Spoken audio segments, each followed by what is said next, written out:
Selamat siang semuanya teman-teman yang ada di rumah. Hari ini kita akan dengar firman Tuhan dan masih dalam sebuah tema yang besar yang berjudul tentang mujizat. Dan hari ini saya ingin mengambil sebuah tema pendek atau tema subtemanya yang berbicara tentang posisi. Jadi saya beri judul khotbah saya pada hari ini adalah posisi. Nah, dalam permainan olahraga, dalam sebuah pertandingan olahraga, tim olahraga yang melibatkan lebih dari satu orang, khususnya sepak bola, ada sekitar 11 pemain. Dan setiap orang dari pemain itu berada dalam posisi yang berbeda-beda. Posisi mereka masing-masing. Mereka memiliki posisi itu. Bahkan seringkali ketika mereka berpindah ke dalam tempat atau klub yang lain, mereka mungkin main di Barcelona, lalu mereka pindah ke Manchester United, seringkali mereka masih ada di dalam posisi yang sama. Jadi pelatih memberikan sebuah posisi kepada seorang pemain. Penting sekali sebuah posisi untuk apa? Untuk menyadarkan dan membuat kita mengerti, tahu apa yang kita harus lakukan yang terbaik di dalam kita posisi yang telah diberikan. Jadi kalau kita dalam posisi sebagai seorang striker, maka kita harus bermain dengan baik, menjaga di depan untuk menerobos, untuk menyerang. Kita harus menjaga bagian itu dengan sebaik-baiknya, melakukan yang terbaik. Dan yang kedua, selain kita melakukan yang terbaik, itu membuat kita juga mengerti tentang posisi kawan-kawan kita, teman-teman kita yang lain. Karena semua memiliki posisi yang berbeda dengan kita. Ya, kalau saya sih kepengen setiap kali saya main bola, pada waktu saya masih SMA, saya walaupun badan besar, biasanya orang pikir cocok buat jadi back nih, bertahan. Tapi saya lebih memilih menjadi striker sebagai posisi yang ideal buat saya untuk mencetak gol. Nah, artinya adalah setiap orang punya posisi. Nah, hari ini saya ingin berkhotbah tentang posisi, untuk memberikan pemahaman pada kita, untuk kita memahami tentang posisi daripada Yesus dan posisi daripada kita. Nah, ada 4 cerita mujizat yang telah kita pelajari dalam beberapa minggu ini. Saya ingin mengutip beberapa ayat dari masing-masing cerita itu dengan singkat. Cerita tentang perempuan pendarahan, Matius pasal 9 ayat 20-21 akan dibacakan oleh Nika, silakan.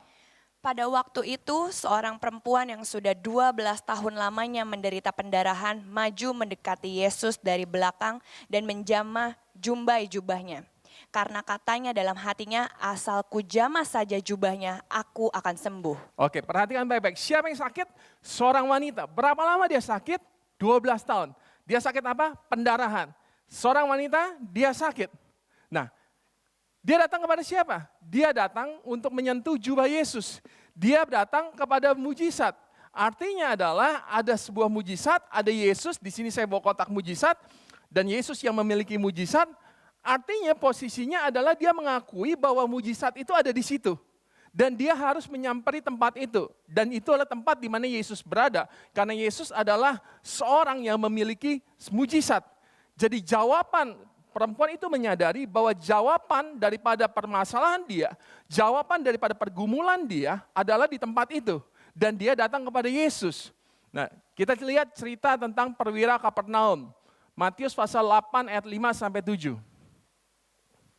Matius pasal 8 ayat 5-7, ketika Yesus masuk ke Kapernaum, datanglah seorang perwira mendapatkan dia dan memohon kepadanya, "Tuan, hambaku terbaring di rumah karena sakit lumpuh dan ia sangat menderita." Perhatikan baik-baik, siapa yang sakit? Hamba dari perwira itu. Dia datang kemana? Dia perlu mujizat, lalu kemana dia datang? Dia datang kepada Yesus yang memiliki mujizat. Dia menghampiri Yesus, karena dia tahu bahwa sumber mujizat, bahwa tempat mujizat itu ada di tempat itu, ada di dalam Yesus. Makanya dia menghampiri Yesus. Cerita tentang perempuan Kanaan, Matius 15 ayat 21-23. Lalu Yesus pergi dari situ dan menyingkir ke daerah Tirus dan Sidon. Maka datanglah seorang perempuan Kanaan dari daerah itu dan berseru, "Kasihanilah aku, ya Tuhan, anak Daud, karena anakku perempuan kerasukan setan dan sangat menderita." Siapa yang sakit? Anaknya yang perempuan, sakit dan sangat menderita. Lalu kemana ibunya datang? Dia butuh mujizat. Dia datang kepada mujizat itu, kepada Yesus. Nah, artinya adalah yang sakit adalah anaknya, dia menderita sesuatu, dia mengharapkan sesuatu. Lalu dia berjalan kepada sang mujizat. orang yang memiliki mujizat itu, figur yang memiliki mujizat itu. Jadi dia menghampiri Yesus. Dari 3 cerita ini kita melihat bahwa semua orang menghampiri ketika mereka butuh mujizat, ketika mereka butuh pertolongan, maka mereka menghampiri Yesus. Karena mereka tahu bahwa yang bisa menolong itu hanya Yesus.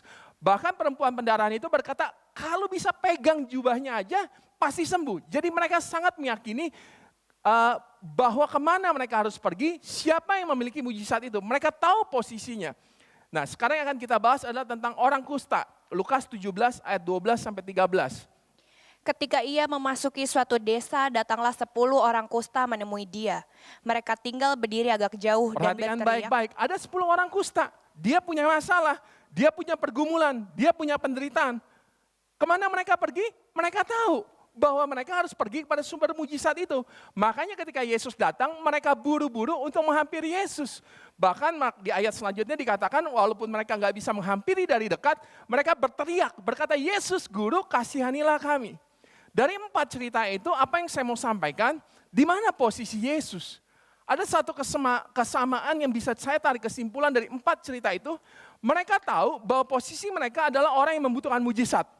Dan posisi Yesus adalah orang yang memiliki mujizat. Dan saya ingin menyampaikan hari ini poin pertama saya tentang posisi Yesus. Yesus adalah orang yang memiliki, atau Yesus adalah tempat yang memiliki mujizat. Sumber dari mujizat itu ada dalam Yesus. Itu adalah tempat yang kita harus tuju. Apakah itu penting untuk mengetahui di mana sumber mujizat kita? Mujizat adalah sesuatu yang sangat kita butuhkan dalam hidup kita. Sesuatu yang kita nggak mampu raih, tapi kita sangat membutuhkan itu. Dan penting sekali kita memahami posisi kita sebagai anak Tuhan, bahwa Yesus posisinya adalah orang yang memiliki mujizat. Tempatnya ada di situ. Dia yang memiliki, dia sumbernya. Emang penting ya untuk kita bisa tahu posisi Yesus sebagai orang yang memiliki mujizat. Sesuatu yang sangat penting. Ketika kita tahu bahwa mujizat kotak itu ada di tempat itu, maka kita tidak akan mencari kotak ini ke tempat yang lain. Kita tidak mencari kepada orang lain. Karena yang kita tahu bahwa yang punya cuma Yesus. Kita bahkan tidak mengandalkan kemampuan kita sendiri. Seringkali dalam mengharapkan sesuatu, orang berkata, yang penting usaha sendiri, yang penting diri lu sendiri. Lu yang bisa bikin lu sukses, lu yang bisa bikin lu berhasil. No, pemahaman pertama yang kita harus pahami adalah tempat yang kita butuhkan ada di situ. Sehingga kita nggak cari ke tempat yang lain. Ada banyak orang berkata, yes, ketika mereka butuh mujizat, mereka berkata seperti ini, kalimat yang sering kita dengar. Saya sih percaya, ya namanya orang Kristen percaya, saya sih beriman. Ya tapi kalau mungkin ada jalan lain, ada orang yang saya bisa tolong saya, ya saya terbuka. Seringkali kita percaya bahwa mujizat ada di situ, tapi kita juga percaya mujizat ada di tempat-tempat lain. Dan kita mengandalkan, mencari itu di tempat-tempat yang lain. Kita tidak 100% mengarahkan diri kita, hanya tempat itu ada di tempat itu. Itulah mujizat ada di situ. Satu-satunya cara untuk meraih itu adalah kita datengin tempat itu, kita mencari tempat itu, kita menghubungi tempat itu, maka baru kita bisa mendapatkan sebuah mujizat. Kita tidak terjebak mengandalkan kekuatan kita. Kita tidak terjebak untuk berharap kepada orang lain, tapi kita mengakui 100% tempatnya ada di situ.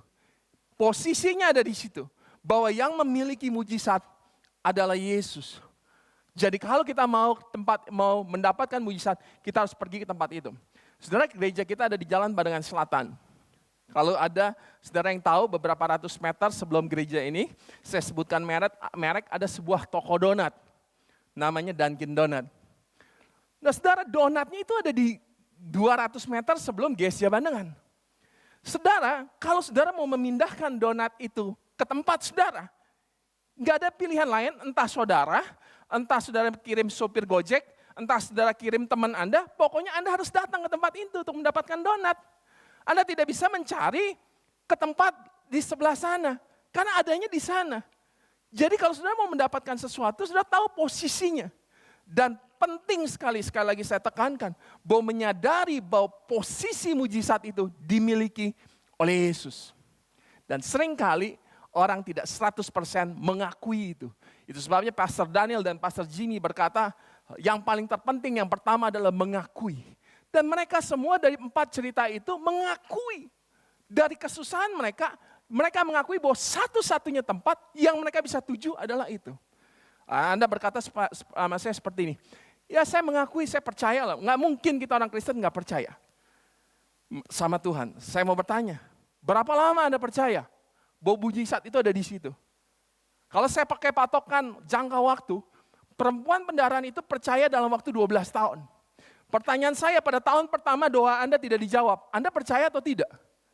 Pertanyaan saya, permohonan Anda, doa Anda dalam waktu 2 tahun tidak dijawab sama sekali. Anda percaya nggak bahwa bungkusan mujizat itu masih di situ? Belum berubah tempatnya. Apakah dalam waktu 12 tahun Anda masih bisa percaya seperti perempuan yang mengalami pendarahan, dia percaya. Dan dalam waktu 12 tahun kemudian terjadi ketika dia berjumpa dengan Tuhan dan dia mengalami mujizat. Tidak mudah untuk 100% dalam jangka waktu tertentu mengakui bahwa dialah yang masih memiliki mujizat. Bahwa Yesuslah yang punya mujizat itu. Sumber yang saya butuhkan ada di tangan Yesus. Untuk jangka waktu yang panjang setelah sekian lama doa kita tidak pernah dijawab, itu bukanlah sesuatu yang mudah untuk mempercayai.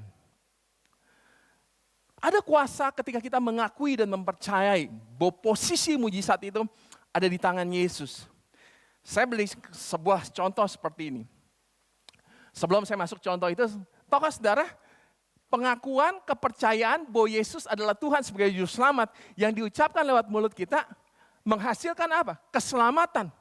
Jadi itulah the power untuk mengakui, meyakini bahwa mujizat itu ada di situ. Kuasa meyakini bahwa Yesus adalah Tuhan tanpa perbuatan kita, hanya mengakui bahwa betul dia adalah Yesus, dia adalah Tuhan Juru Selamat, mengakui dan percaya 100%, maka Anda diselamatkan. Nah, bagaimana kalau kita tidak mempercayai? Saya sebagai seorang ayah mempunyai sebuah prinsip karena banyak belajar dari mentor, parenting dan segala macam. Prinsip yang saya pegang salah satunya adalah karena sering dengar berita kalau anak itu bisa rusak gambar diri karena ayah mengingkari janji. Bapak break the promise. So saya punya sebuah prinsip yang saya mau pertahankan, bahwa sebagai ayah saya tidak mau break the promise. Kalau apa yang saya ucapkan, yang saya janjikan kepada anak saya akan penuhi dan tepati. Seiring dengan waktu, ada waktu-waktu kadang-kadang anak saya itu dalam kondisi emosi yang tidak stabil. Mungkin juga emosi tidak stabil dan kehilangan passion atau kesabaran untuk menunggu. Jadi seringkali, kadang-kadang tidak sering, dia mengucapkan sebuah kalimat, you break the promise that. Papi mengingkari janji. Sebenarnya bukan saya mengingkari janji.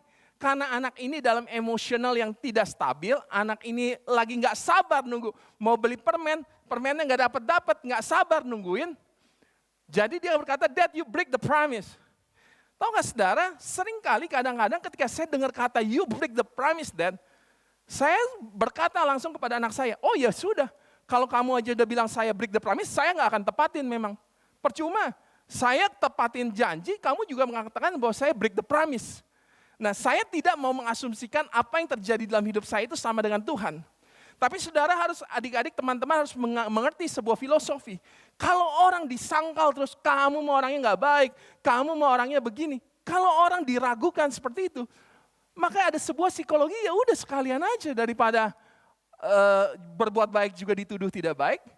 Orang mau menepati janji juga dikatain nggak nepatin janji. Sama dengan halnya kalau kita katakan, percuma Tuhan, omong kosong mujizat di situ. Nggak pernah, saya udah doa lama, saya perintah ini nggak pernah digenapi. Bohonglah mujizat. Saya hanya memahami sebuah psikologi kalau kita mengatai Tuhan seperti itu dan meragukan Tuhan terus. Dan mungkin sesuatu bisa terjadi bahwa dia tidak akan menepati, dia tidak akan mengeluarkan mujizat itu.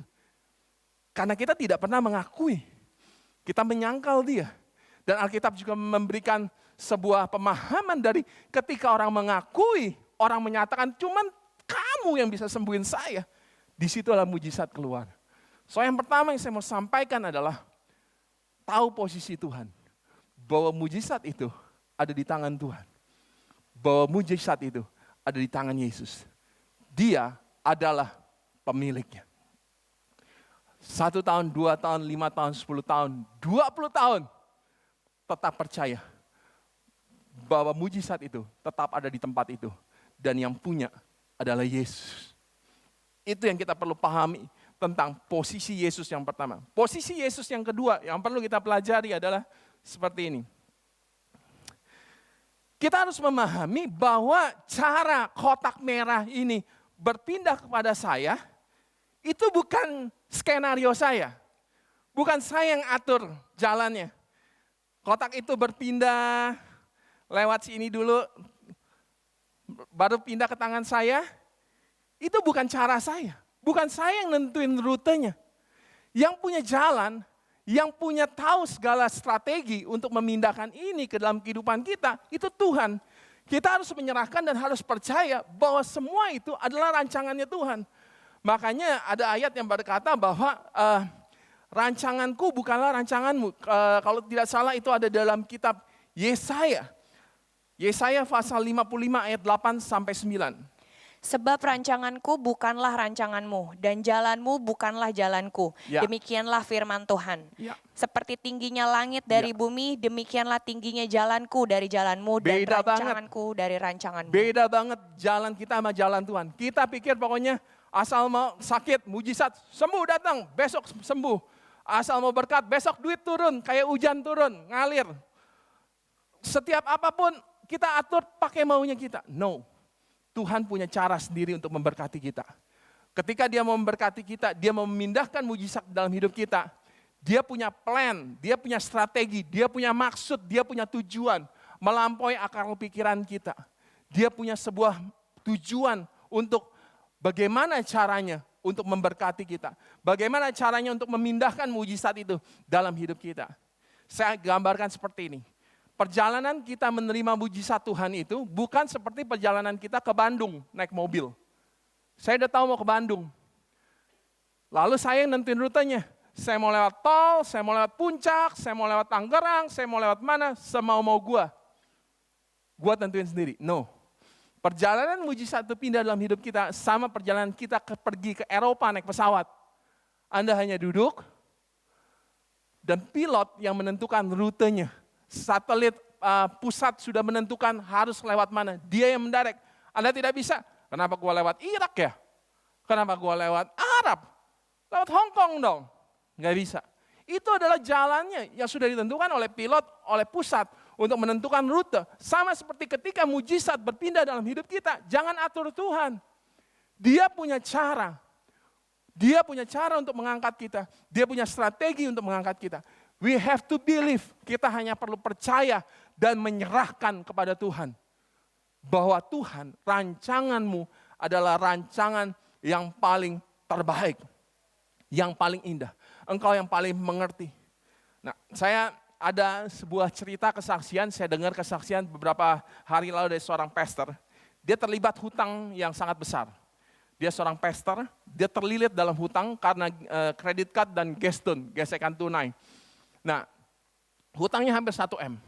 Melewati proses yang begitu panjang, dididik Tuhan, belajar ini, itu, di mentor, segala macam. Akhirnya dia melewati waktu-waktu kritis dia. Dia bisa recover, mengalami mujizat, pelan-pelan, lewat ketaatan, lewat bergumul, lewat bekerja, lewat berusaha, mengatur keuangan dengan baik, memanage dengan baik. Akhirnya sekian waktu, sekian tahun, akhirnya hutang dia beres sekitar hampir 1 M karena terlilit hutang kredit card dan geston. Nah, sebagai orang yang sudah berhasil, dia banyak mementor anak-anaknya. Orang-orang di bawah dia yang mengalami kasus yang sama. Jadi dia mementor. Ada satu orang yang dia mentor, anak rohani atau adik rohaninya, yang ternyata punya kasus yang sama, hutang kredit card. Yang jumlahnya sekitar 220 juta. Nah, dia mentor, diajarin, oke, kita mau tolong kamu supaya kamu bisa keluar, ini caranya, stepnya. Pertama, kamu harus manage keuangan begini, pengeluaran begini, cek pemasukan, alokasian, dicek, di mentor. Ternyata, situasi berkata lain. Beberapa hari setelah itu, tidak waktu yang begitu lama, orang ini bekerja, anak yang di mentornya ini. Waktu dia di tempat kerjaan, tiba-tiba bosnya lihat muka dia muram. Dan bosnya tanya, kamu kenapa mukanya sepet amat gitu? Lalu dia berkata, Pak, saya punya hutang besar, nggak bisa saya bayar. Oh, berapa hutang kamu? 220 juta, Pak. Sekitar 2-3 hari kemudian, tiba-tibanya bosnya bawa satu kantong plastik berisi uang 220 juta. Untuk orang itu, anak buahnya melunasi hutang dia. Pemimpinnya, mentornya berkata, gua 1M susah setengah mati, berusaha ngajarin lu supaya keluar dari utang 220 juta. Kok lu dalam hitungan beberapa hari, itu jalannya Tuhan. So dari tempat itu berpindah ke kita, itu urusan Tuhan. But we have to believe, kita harus percaya dan kita harus menyerahkan dan yakin bahwa jalan Tuhan adalah yang terbaik. Dan sampai kapanpun saya akan mengikuti dan mengakui jalannya Tuhan. Saya menaruh kepercayaan saya dalam jalan Tuhan. Anda kalau banyak ngatur Tuhan, Anda akan kecewa. Makin Anda atur Tuhan, makin Anda akan kecewa dan makin tidak akan digenapi dalam hidup Anda. Anda pakai teori, caranya gini. Kalau saya berkonflik dengan orang tua saya, nggak bisa selesai. Mujizat yang terbaik adalah caranya, ya orang tua saya harus minta maaf sama saya. Ayah saya minta maaf sama saya. Jangan push Tuhan ikutin cara Anda. Anda ikutin cara Tuhan. Posisinya Tuhan jelas. Dia yang punya kotak itu. Dia yang punya mujizat itu. Dan yang kedua, bagaimana kotak itu bisa berjalan ke dalam kehidupan Anda? Itu adalah caranya Tuhan. Dan Anda hanya mengikuti apa yang menjadi kehendaknya Tuhan. So hari ini saya juga akan bahas tentang posisi kita. Karena di dalam kebenaran firman Tuhan, ternyata posisi kita penting. Bukan hanya posisi Tuhan. Karena tidak bisa dipungkiri, perpindahan itu ke dalam hidup kita, di dalam Alkitab, ternyata kita bisa melihat dari 4 cerita itu. Kita memiliki faktor yang menentukan juga. Orang yang pendarahan itu sampai dia pegang jubah Yesus. Karena dia pegang jubah Yesus, makanya dia sembuh. Ada faktor dia. Dan itu sebabnya kita harus mempelajari faktor dalam hidup kita. Lukas 17 ayat 12 sampai 13. Silakan dibaca. Ketika ia memasuki suatu desa, datanglah 10 orang kusta menemui dia. Mereka tinggal berdiri agak jauh dan berteriak, Yesus, Guru, kasihanilah kami. Yesus, Guru, kasihanilah kami. Dengan kata lain, posisi dia yang pertama adalah balik yang kita bahas sebelumnya. Dia mengakui bahwa yang punya itu adalah Tuhan. Yang pertama dalam hidup kita, I have to believe. Yang punya itu hanya Tuhan. Caranya adalah jalan Tuhan. Kuasa dari pengakuan saya sudah sampaikan dengan jelas. Itu powerful sekali. Ketika orang mengaku dengan mulutnya dan mengatakan Yesus adalah Tuhan, maka ia diselamatkan. Memindahkan dia dari gelap kepada terangnya Tuhan. Hanya dari sebuah pengakuan. Jadi posisi kita yang pertama, tetap percaya dan mengakui bahwa memang itu adalah tempatnya Tuhan. Lalu posisi kita yang kedua yang perlu kita perhatikan dengan baik.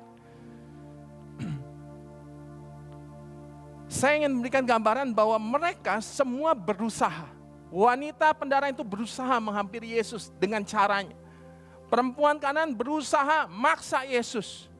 Waktu Yesus bilang, oh sayang gak diutus buat kamu. Kamu orang dari mana? Saya hanya diutus buat orang Israel. Kamu bukan siapa-siapa.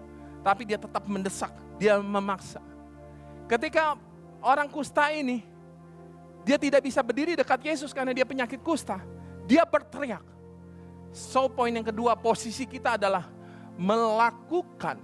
berusaha melakukan segala sesuatu yang baik dengan maksimal. Yang menunjang itu bisa pindah ke dalam hidup kita. Whatever we can do it maksimum. Apapun yang kita bisa lakukan dengan sangat baik, dengan sangat maksimal. Pikirkan caranya, pikirkan idenya, renungkan idenya, but do it. Lakukan dengan baik. Yang menunjang bahwa itu berpindah ke kita. Ini yang kita bilang, makanya dikatakan oleh beberapa pastor yang telah membahas bahwa iman tanpa perbuatan pada hakikatnya adalah mati. Ini yang kita bilang, kita punya action, kita punya perbuatan. Segala macam action dari 4 contoh ini. Ada yang berteriak, ada yang pegang jubah Yesus, ada yang memaksa Yesus, ada yang menyangkal diri, ada yang merendahkan diri sampai menggambarkan dirinya seperti anjing. Tapi itulah usaha maksimal yang mereka lakukan untuk memindahkan agar itu berpindah. Mereka tahu bahwa itu milik Tuhan. Tapi mereka mau berusaha agar Tuhan bisa memindahkan itu. Dan mereka melakukan itu dengan sangat maksimal. Apapun yang mereka bisa lakukan, mereka do it maksimal. Sehingga itu bisa berpindah. Renungkan dalam hidup kita, mujizat apa yang kita butuhkan hari ini. Kita butuh pekerjaan. Pikirkan segala cara yang baik. Pertama, Anda percaya kepada Tuhan dan mengakui Tuhan. Tapi yang kedua, pikirkan cara yang baik, yang maksimal. Apakah Anda kirimkan CV sebanyak-banyaknya ke semua tempat-tempat kerja? Apakah Anda hubungi teman Anda? Kira-kira di kantornya ada yang lowongan atau tidak? Tapi Anda gunakan segala cara. Kalau Anda butuh mujizat, lepas dari keterikatan dalam hutang, Anda lakukan maksimal. Minta tolong Tuhan. Belajar sama Tuhan. Belajar tetap memberi. Belajar tetap membayar perpuluhan. Belajar memanage uang. Belajar mengalokasikan uang. Belajar yang biasanya makan daging mulai makan sayur. Belajar yang biasanya makan sayur mungkin mengurangi porsi makannya. Tapi lakukan apapun yang bisa kita lakukan secara maksimal. Agar kotak merah ini bisa berpindah dalam hidup kita. Lakukan dengan maksimal. Sometimes ada sesuatu yang kita nggak bisa lakukan kalau berhubungan dengan orang lain. Contohnya papa mama berantem. Saya butuh mujizat, keluarga saya mau damai. But you cannot do anything. Terbatas. Nggak mungkin Anda panggil pas ini, mas ini. Saya mau nasihatin papa. Ngapain sih berantem-berantem sama mama? Ma ngapain sih berantem sama papa? Kita nggak mungkin nggak bisa lakukan itu. Siapa kita? Tapi yang bisa kita lakukan adalah mungkin hanya berdoa. So kalau kita hanya punya kesempatan berdoa, lakukan dengan maksimal sebaik mungkin. Sehingga kotak itu bisa berpindah dalam hidup kita. Do it maksimal. Pikirkan segala cara yang maksimal, yang bisa menolong agar tempat itu bisa berpindah ke dalam hidup kita. Apapun mujizat dalam hidup kita, apapun pergumulan dalam hidup kita, mendesak Tuhan, mencari Tuhan, merendahkan diri, berusaha, bekerja keras, belajar kesabaran, apapun lah kita renungkan. Hari ini apa yang kita butuhkan dalam hidup kita? Apapun yang kita butuhkan, usahakan dengan maksimal, dengan cara yang benar sesuai firman Tuhan, agar yang tidak mungkin itu bisa berpindah kepada kita, agar kita bisa mengalami. Karena 4 cerita itu menggambarkan orang itu maksimal. Karena mereka nggak bisa dekat, mereka teriak. Karena mereka nggak dianggap oleh Tuhan, karena mereka dari suku yang lain, mereka tetap paksa merendahkan diri mereka. So, saya mau sampaikan, lakukan apapun yang menjadi pergumulan kita. Kalau kita lakukan dengan maksimal, apa yang baik, yang benar menurut firman Tuhan, maka jalan kotak itu berpindah dalam hidup kita akan semakin cepat. Dan kita akan semakin menikmati berkat Tuhan dalam hidup kita. Apa posisi kita yang terakhir? Dan ini sesuatu yang luar biasa.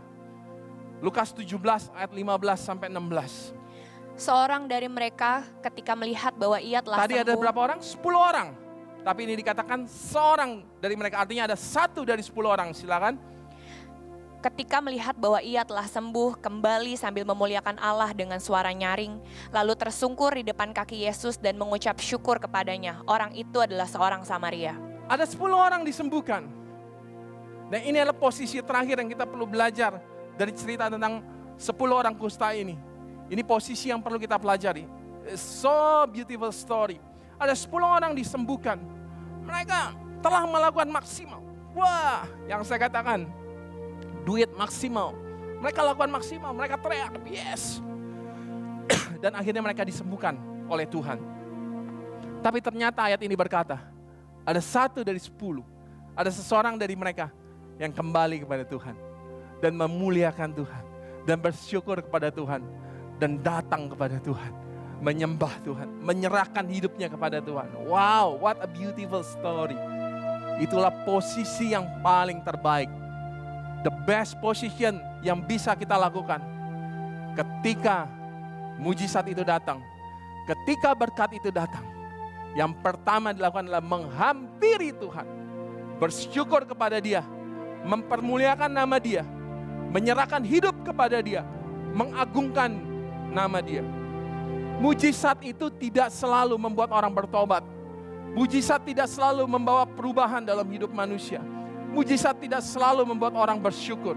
Seringkali mujizat membuat orang terlena dan lupa diri. Mujizat membuat, Kalau Anda terima uang, tiba-tiba 100 juta. Anda terima mujizat. Apa yang umumnya Anda lakukan? Anda mulai berhayal. Sehari semalam, 3 hari semalam. Beli iPhone, beli ini, pergi ke sini. 3 hari 3 malam menghabiskan uang 100 juta itu. Bahkan tidak ada 1 menit pun Anda datang kepada Tuhan dan menyerahkan hidup Anda kepada Tuhan. Anda akan menghabiskan 3 kali 24 jam memikirkan bagaimana 100 atau 300 juta itu saya habiskan hari demi hari. Saya cicil rumah, saya cicil mobil. Oh, kayaknya besok pagi kayaknya kurang asik ide kemarin, mikirkan ide baru. Tapi nobody come to Jesus. Tapi cerita ini, orang ini mengambil posisi, dia datang kepada Yesus, dia menyerahkan hidupnya kepada Yesus. Dia bersyukur kepada Yesus, 1 dari 10 orang itu. Dan apakah kita hari ini anak-anak muda, apakah kita ada 1 dari 10 orang itu? Yang ketika kita terima blessing, yang ketika kita terima mujizat, apakah kita orang yang menghampiri Tuhan, bersyukur, menangis, merendahkan diri kita, mengakui bahwa dia adalah Tuhan, menyerahkan hidup kita kepada Tuhan. Saya berdoa kita mengambil posisi seperti itu, the best position yang bisa kita ambil. Mengakui Tuhan, lakukan dengan maksimal, dan kembali kepada Tuhan. Menyerahkan hidup kita kepada Tuhan. Saya berdoa apa yang saya sampaikan hari ini, kita mengerti posisi Tuhan, bahwa dia yang memiliki mujizat dan dia yang punya cara. Hormati posisi dia. Sama seorang pemain-pemain besar sepak bola, Lionel Messi, Cristiano Ronaldo, pasti mereka menghormati setiap posisi-posisi teman-temannya. Kiper, pemain bertahan, pelatih, pemain tengah, dia sangat menghormati. Dia bahu-membahu. Dia saling mensupport. Demikian kita memahami posisi Tuhan. Kita mensupport, mengakui, mempermuliakan nama Tuhan. Dan kita mengagungkan posisi Tuhan di tempat yang paling tertinggi. Dan kita jangan lengah untuk menjaga posisi kita. Our position. Bagaimana kalau seorang kiper selalu maju ke depan? Oke, ada kejadian, kiper cetak gol. Tapi kalau 90 menit maju ke depan terus, kebobolan terus. Menghormati posisi dan menghargai. Jangan lengah. Pegang posisi kita. Mengakui Tuhan. Lakukan yang terbaik. Maksimal. Dan yang terakhir, kembali kepada Tuhan yang memberikan kita mujizat. Saya berkata kepada Citania beberapa hari yang lalu, kalau dalam hidup kamu satu hari Tuhan izinkan kamu terima berkat yang sangat besar. Kalau Tuhan izinkan satu hari kamu terima berkat yang besar, saya hanya titipkan pesan satu kepada dia. Saya katakan kepada dia dengan jelas, perhatikan pesan saya ini, satu aja yang saya titip pesan. Pada waktu terima itu, terima di tangan berkat yang tidak pernah kita terima sebelumnya, yang begitu besar. Yang pertama harus dilakukan adalah bertobat. Karena itu panggilan Tuhan yang luar biasa. Karena mungkin berkat itu memanggil kita untuk justru bertobat dan datang menyerahkan hidup kita kepada Tuhan. Tidak banyak orang yang melakukan itu. Tapi ada 1 dari 10 orang kusta. Ketika dia diselamatkan, dia kembalikan hidupnya kepada Tuhan dan menyerahkan hidupnya kepada Tuhan. Saya berdoa bahwa firman Tuhan ini memberkati setiap hidup kita semua. Dan kita dikuatkan anak-anak muda, get your dream, apapun yang menjadi mimpimu, ingat, mimpimu yang bisa jawab ada di tangan Tuhan. Jalannya, jalan Tuhan. Anda hanya melakukan dengan maksimal dan mengembalikan hidup Anda untuk kemuliaan nama Tuhan. Saya berdoa ini jadi berkat buat setiap kita, anak-anak muda. Haleluya. Mari kita sembah, ambil waktu untuk menyembah Tuhan pada siang hari ini. Haleluya.